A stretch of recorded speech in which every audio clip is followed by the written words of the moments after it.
And while I was there, I worked in the career development office. Oh, okay. And I loved it because I was able to help those students figure out, and especially those undergrads who come in and they don't know what they want to do. Right. Which is all of them. Yes.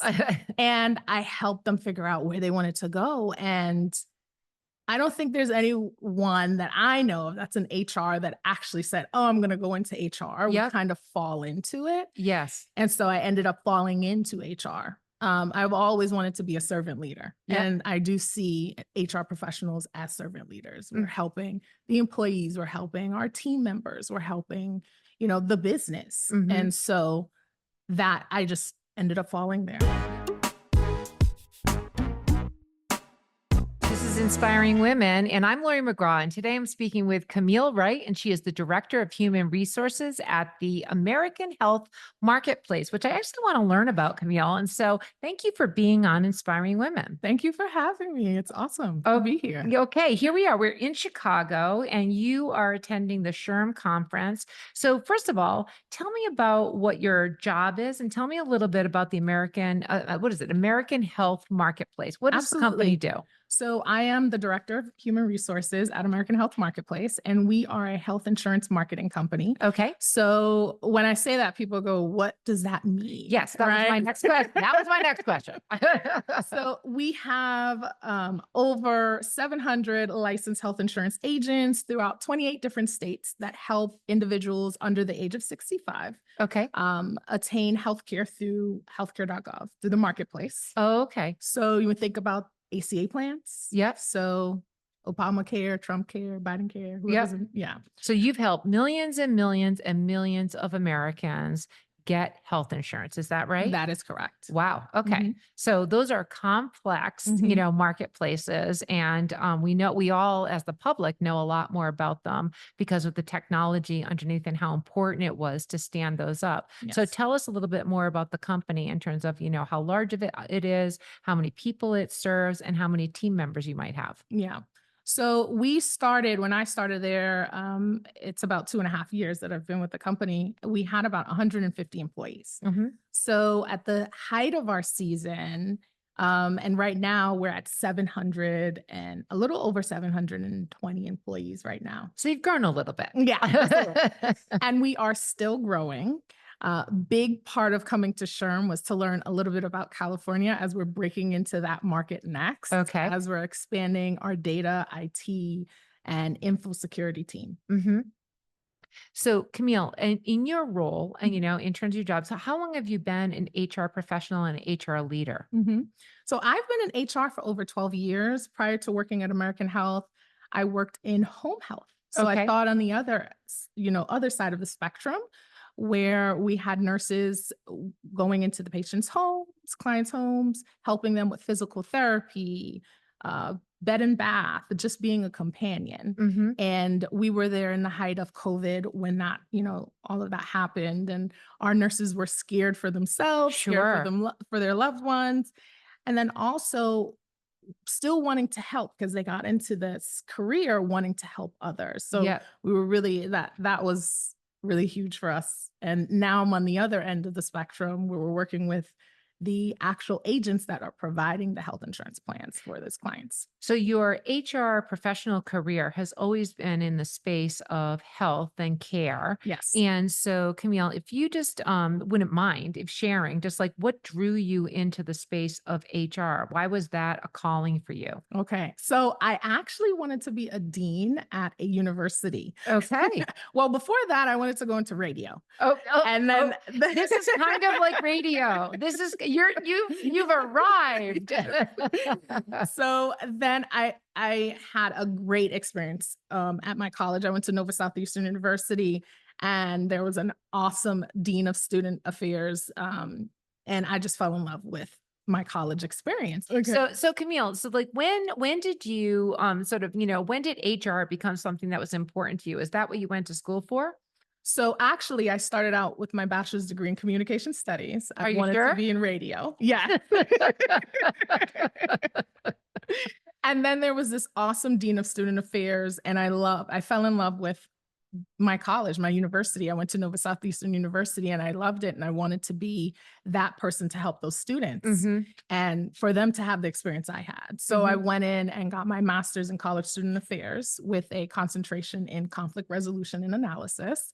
And while I was there, I worked in the career development office. Oh, okay. And I loved it because I was able to help those students figure out, and especially those undergrads who come in and they don't know what they want to do. Right. Which is all of them. Yes. And I helped them figure out where they wanted to go. And I don't think there's anyone that I know of that's an HR that actually said, oh, I'm going to go into HR. We Yep. kind of fall into it. Yes. And so I ended up falling into HR. I've always wanted to be a servant leader. Yep. And I do see HR professionals as servant leaders. We're Mm. helping the employees, we're helping our team members, we're helping, the business. Mhm. And so that I just ended up falling there. Yep. Well, I Mhm. tell you what, I mean, I think that, the role of HR, I think just, maybe because of the pandemic, maybe because of the war on, for talent that is out there, the understanding of the profession as human capital is the most important asset of any organization. So that area of whether it's professional development or whether it's, employee retention or onboarding or all of the tools or providing the best benefits, for affordable health and care. That actually is a critical and sometimes underappreciated, but I think more today, people really do understand that this is a critical area. Mhm. So when you be as a servant leader, understanding that that was important to you, when did the sort of like tie to healthcare from just in the 12 years you've been doing it, it's been in the area of health and care. Is that correct? Yes, yes. So I didn't pick healthcare. I just fell into it. Picked you. It picked you. It picked me, as many things. And eh, it's funny because I went to one of the sessions and Al Roker said, don't follow your dreams, follow your opportunity. Hmm. And that's exactly what I've been doing. I'm Yeah. more of like a go with the flow. If it feels right, I'm going to go with it. Right. So I've always done that. I thought that was a really great nugget. I think everyone should do that. Yep. Follow those opportunities that come along. Yep. So, Camille, one of the things that I like to highlight on inspiring women is just the leadership journey of exceptional women like yourself. So, if you wouldn't mind sharing, like one of those opportunities that presented itself to you, and you said yes, where Mhm. others might say no or might not take that, sort of risk. Can you share something that that impacted you? Ooh, that's a hard question. I'm always the person to say yes. And I Okay. think no is a very hard word for me to say. So every time an opportunity presented itself, I said yes. And um, the company I was with before, after COVID, they sold. And so I had to hurry up and find a new role. And I got this role at American Health Marketplace. And I came in as the HR manager. Yep.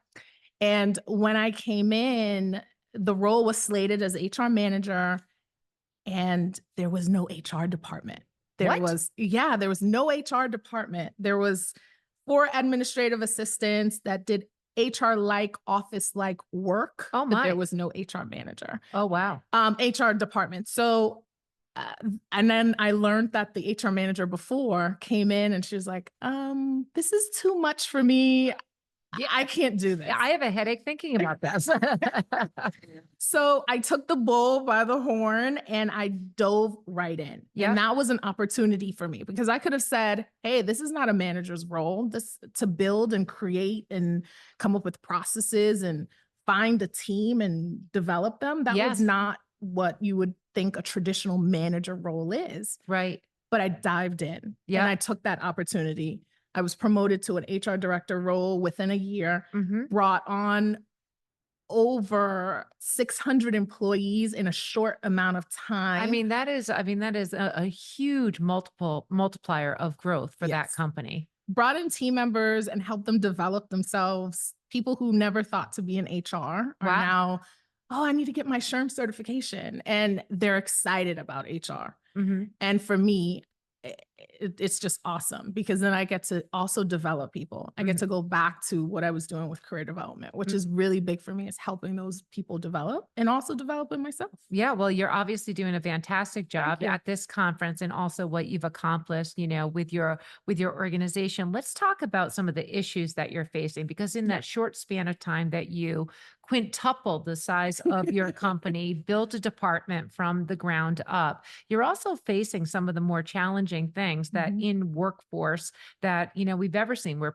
in a post-pandemic world, we're Yeah. in a multi-generational like type of employees due to age with very, very, large degrees of diversity, varying degrees of, ability, skill development. I mean, name an issue, you're dealing with it. So, what, from your perspective, are the pressing issues for your team members that you're thinking about and you're trying to find solutions for? Mental health. Okay. It is huge for us. And when I first got there and I saw this issue, I immediately said, we need some type of initiative. And Hmm. so we got involved with Mental Health Action Day, which was an initiative that MTV had started in 2021. Okay. And Health Action Alliance was a part of their partner as well. And they had this mental health guide.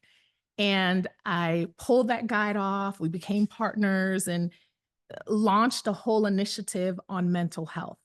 And for the organization, the employees, you saw the level of engagement go up through Hmm. the roof.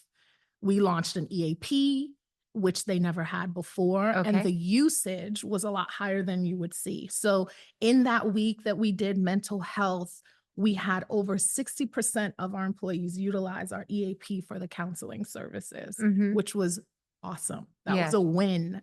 Yes. And that is a big risk for us because it is a sales environment, very high stress, high pressure, and 95% of our employees are remote. Oh, okay. So there's that loneliness. Yep. And you know how they say loneliness is an epidemic? It really does affect our remote employees, and Yep. they look to their managers as their counselor. You know, things are going on at home. I'm going to share that with my manager. So the manager's needing to be able to be a mental health ally for Yep. those employees as well. Yep. Mhm. And as someone who is the leader for a workforce that is largely remote, how do you think about the role of technology in terms of helping support the initiatives that you have out there? How that provides, whether it's a level of connectedness, sense of belonging? What are the things that you look to technology to solve for you? It is very important. So we leverage Zoom, we leverage Slack.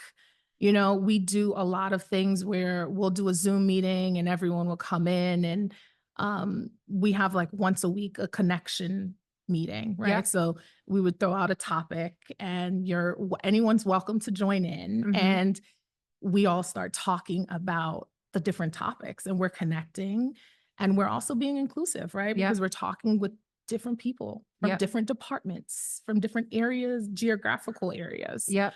And then Slack, we did one thing for Mental Health Action Week where we had post your pets, post your puppies, Oh, right? yeah. Because they say puppies release this kind of endorphins and you feel happy and excited. And I so we're like a like, showing puppy. Who puppy. doesn't like a puppy? And we had employees posting their chickens, their bearded dragons. It was awesome. Like some employees had 10 pets. And I'm like, oh my gosh. Okay, that's a different issue. But they loved it and they were so engaged. And then we were able to match that engagement. And during that time that they were doing all of this, we were able to see our numbers go up. And we were Uh-huh. able to show that to our executive team. And they're like, okay, well, keep it up. Yep. You know?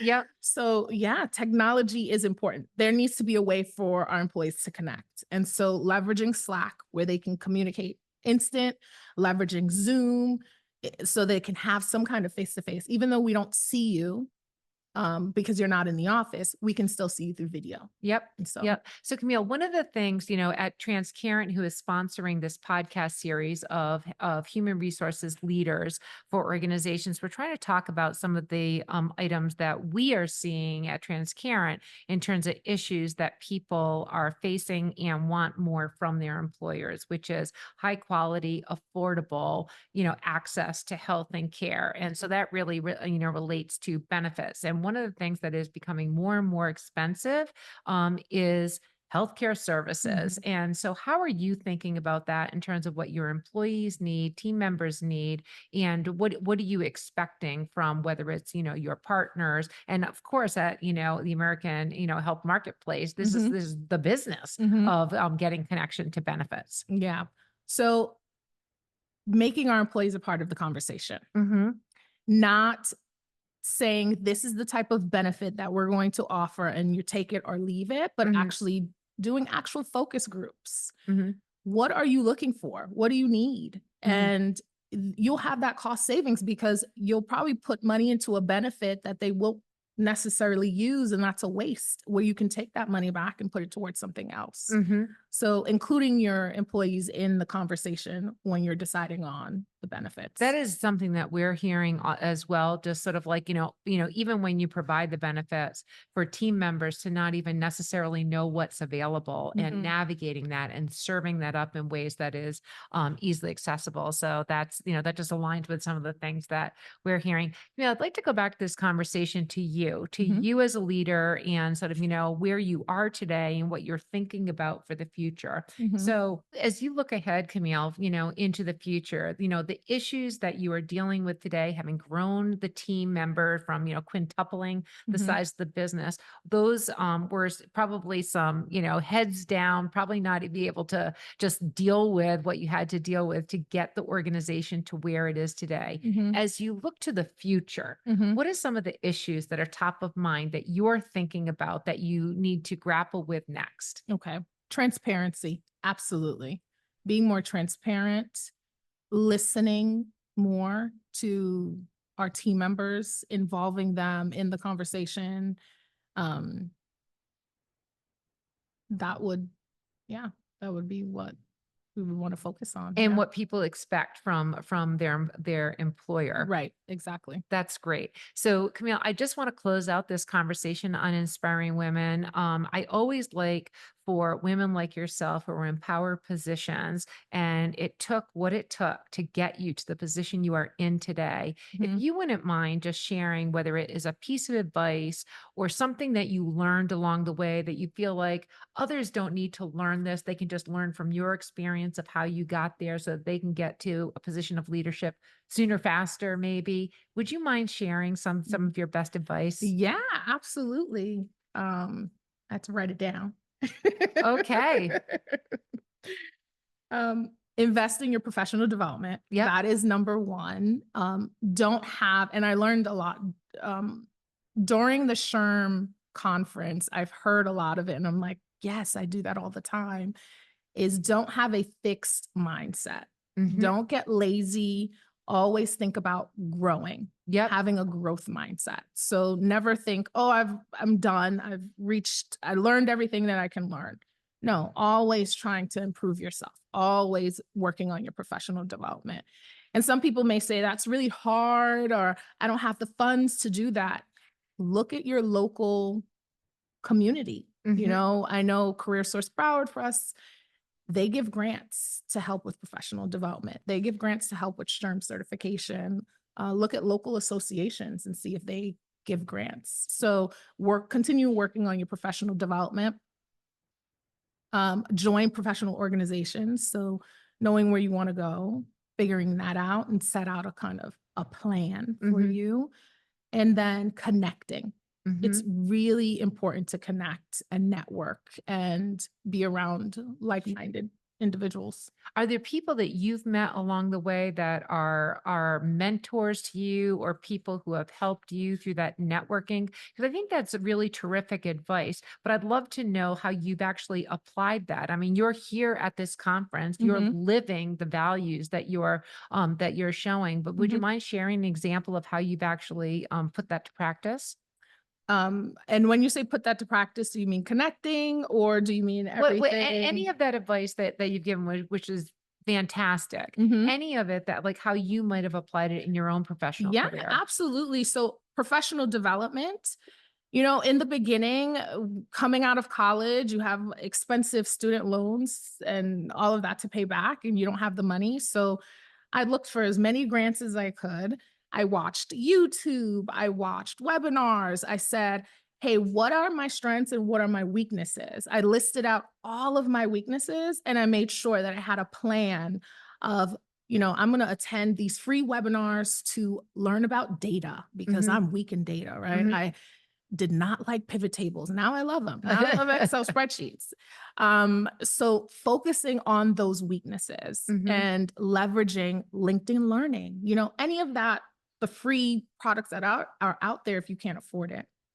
And then as far as joining professional organizations, they help you. So they're out there. You just have to Google local HR chapter if you want to go into HR, right? Local accounting chapter if you want to go in accounting.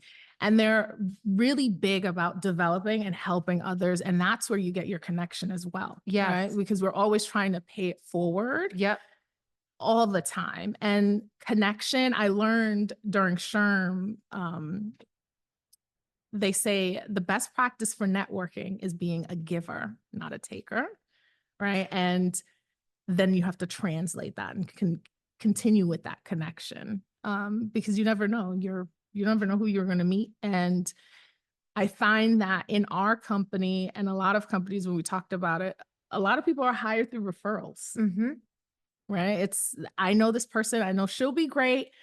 Let's hire her. Aside from the stack of 500 resumes that you get when you're trying to decide which candidate to choose, you're more likely to choose someone that you know or knows someone you know or a third connection or anything like that. So Well, you are absolutely a giver because you're giving of such great advice to this audience. And I so appreciate it. This has been an excellent Inspiring Women conversation. I've been speaking with Camille Wright. And Camille, thank you so very much. Absolutely. Thank you for having me. This was a lot of fun. Great. This has been an episode of Inspiring Women with Laurie McGraw.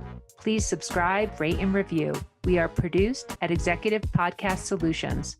More episodes can be found on inspiringwomen.show. I am Laurie McGraw, and thank you for listening.